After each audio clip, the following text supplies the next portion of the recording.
Donc, je m'appelle Robert Bober.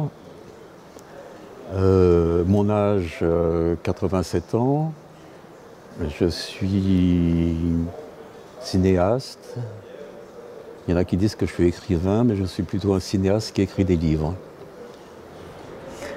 Je m'appelle Michèle Taubert, j'ai 59 ans et je suis enseignante à l'université en littérature hébraïque moderne et en littérature yiddish.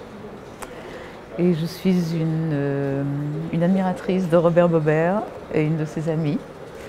Et dès qu'il m'a demandé de l'accompagner à Rivesaltes pour la soirée qu'il vient de présenter, j'ai dit oui tout de suite.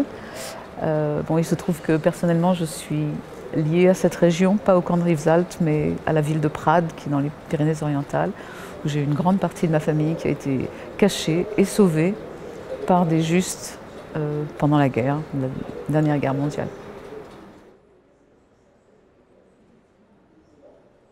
Justement, ce film dont je parlais, le récit d'Ellis Island, que j'ai tourné aux États-Unis en 78-79.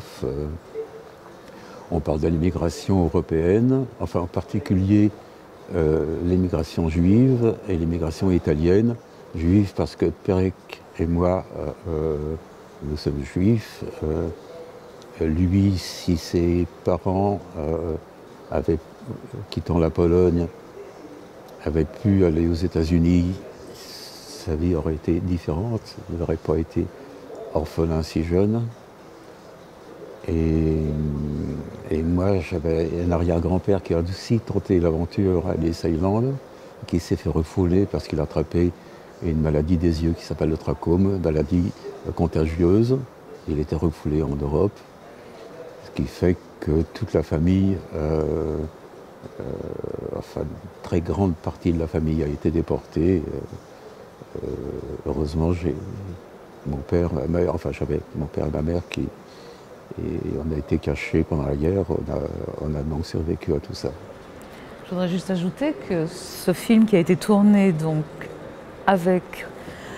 conjointement par Robert Bober et Georges Perec, Robert étant le réalisateur, le film a ensuite donné lieu, je ne sais pas si c'est le bon verbe, tu me corrigeras, à un livre, et un livre-album qui lui a été écrit par Georges Perec, écrivain, et illustré par des photos du film et du tournage. C'est ça.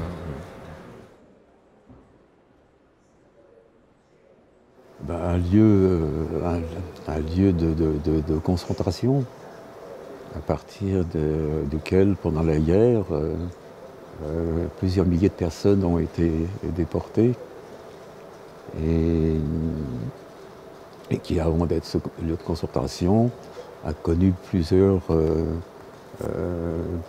communautés, les républicains espagnols, les tziganes, etc.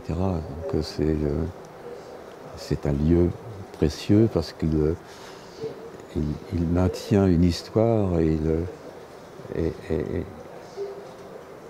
il raconte un passé important, pas seulement pour la région, mais pour ce qui s'est passé en Europe. Forcément, le cinéma raconte le présent. Il y a des films de science-fiction, mais même la science-fiction s'appuie sur le passé.